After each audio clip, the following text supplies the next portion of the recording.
আপনি বলেছেন যে এটার সূত্রপাত কোথায়, কেন হলো, আপনারা কারো মানে কেউ এটা উস্কে দিচ্ছে কিনা, আপনারা ফাঁদে পা দিচ্ছেন কিনা, এটাই ছিল আমার প্রশ্ন। আপনি বললেন যে এটার জন্য ছাত্রদল দায়ী, ছাত্রদল কেন করছে সেটা আপনি অনেকগুলো ব্যাখ্যা দিলেন, কিন্তু এই সংঘর্ষের নেপথ্যে আমি দেখতে পাই যে বেগম রোকেয়া বিশ্ববিদ্যালয়ে শিবির ছাত্রদলের যে সংঘর্ষ হলো, আপনি বলেছেন সেখানে কেউ আহত হয়নি, কিন্তু পত্রিকা প্রকাশিত হয়েছে ওখানে 10 জন আহত হয়েছে। এবং ঘটনার সূত্রপাত কিভাবে হয়েছে, ঘটনাটা হয়েছে সেখানে ফেস্টুন ছিল, যেখানে ফেস্টুনে অভিযুক্ত যুদ্ধাপরাধের দায়ে অভিযুক্ত জামাতের নেতাদের ছবি ছিল, মতিউর রহমান নিজামীর, দেলোয়ার হোসেন সাইদির, আলী হাসান মুজাহিদের ছবি সেখানে ছিল, যেটা সেই ছবিগুলো ওখানে ছাত্ররা সরিয়ে দেয়, যার প্রেক্ষিতে এই সংঘর্ষটার সূত্রপাত হয়। আমার প্রশ্ন আপনার কাছে যে আপনারা ছাত্র শিবিরের যারা তরুণ ছাত্র, তারা কিন্তু এটা বলে যে মুক্তিযুদ্ধের সময় যারা যুদ্ধ অপরাধ করেছে, মুক্তিযুদ্ধের বিরুদ্ধে অবস্থান নিয়েছে, পাকিস্তান হানাদারের সাথে ছিল, তাদের সাথে আমাদের তুলনা করবেন না, কারণ আমাদের তখন জন্ম হয় নাই। কিন্তু এই ছাত্ররা যখন তাদেরকেই নেতা মানে, তাহলে এটা আমরা কি বার্তা দেয়, এবং সেটা আসলে অন্যদেরকে যদি ক্ষুব্ধ করে, সেটাকে আপনি কেন অন্যায় মনে করছেন?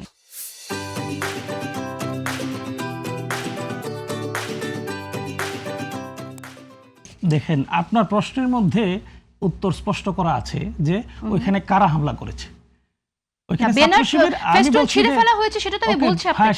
ফেস্টুন কারা ছিঁড়ে ফেলেছে? শিবির এই ফেস্টুনটা নিয়ে শিবির তো ছিঁড়ে নাই। মনে করেন যে শিবির মুজাহিদ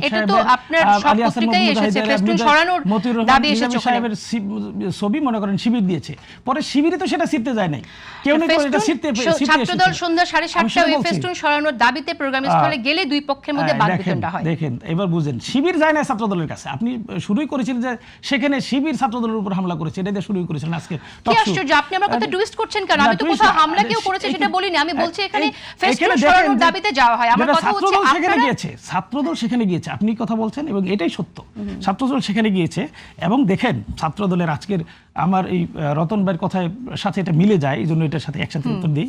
রতন ভাই খুব আক্ষেপ করে বলছিলেন যে কালকে হলো 5ই আগস্ট। 5ই আগস্টে আমাদের দল দ্বারা, বিশেষ করে জুলাইয়ের পক্ষের শক্তি যারা, আমরা ঐক্যবদ্ধভাবে সকল কাজ এই সময় করব, এটা উদযাপন করব। চাঁদ রাতের মতো আজকের আমাদের আলোচনা হওয়ার কথা ছিল, কুসুম কুসুম আনন্দ আমাদের মধ্যে খুব স্বাভাবিকভাবে থাকার কথা ছিল, কেন আসলে হচ্ছে না? আমি আশ্চর্য হচ্ছি, ছাত্রদলের হঠাৎ করে কি হয়ে গেল, তারা জুলাই শব্দটা শুনতে পাচ্ছে না, জুলাইয়ের কোন অনুষ্ঠান হচ্ছে এটা দেখতে পাচ্ছে না। জুলাইয়ের শব্দ আমি উদাহরণ দেন, দেখবেন জুলাইয়ের মানে কোন অনুষ্ঠান হোক সেটা তারা মানতে পারছে না। ঢাকা কলেজে জুলাই যারা আহত হয়েছে এবং শহীদ হয়েছে তাদের জন্য দোয়া অনুষ্ঠান ছিল, এবং যারা আহত হয়েছে তাদেরকে সম্মাননা দেওয়ার অনুষ্ঠান ছিল দুপুর 2:30টায়। দুপুর 12টায় সেখানে গিয়েছিল হলো ওটা পরিষ্কার করতে। ঠিক আছে, ধন্যবাদ আপনাকে। আপনার কাছে আসতে চাই, সালাউদ্দিন আলাউদ্দিন যে বক্তব্য দিচ্ছেন আপনি, এবং বেগম রোকেয়ায় ওই জুলাই যোদ্ধাদেরকে নিয়ে জুলুমের বিরুদ্ধে জুলাই এই শিরোনামে আলোকচিত্র প্রদর্শনী ছিল। সেই প্রদর্শনীর সকল কিছু ভেঙে গুড়িয়ে দেওয়া হয়েছে, সেখানে স্টল ছিল, সেই স্টল ভেঙে দেওয়া হয়েছে। জুলাই ভাঙচুর করতে হবে কেন? আমি আসছি আপনার কাছে, আসছে জুলাই ভাঙচুর করা হয়নি। আপনাদের এখানে প্রশ্নটা আমার ছিল যে আসলে যারা কিনা মুক্তিযুদ্ধের সময় আমাদের মুক্তিযুদ্ধের বিরুদ্ধে অবস্থান নিয়েছে, যাদের বিরুদ্ধে যুদ্ধ অপরাধের অভিযোগ আছে, তাদের ফেস্টুন ছিঁড়ে ফেলার দাবি ছিল।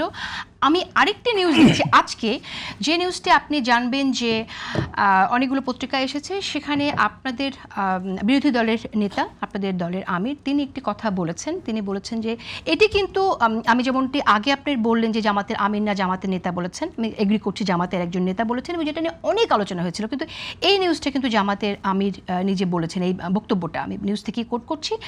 তিনি বলছেন, মুক্তিযোদ্ধাদের জীবিত যেটা মুক্তিযোদ্ধাদের যে তালিকা আছে, সঠিক হোক বেঠিক হোক কিছুটা আছে, শহীদ মুক্তিযোদ্ধাদের কোনো তালিকা নেই।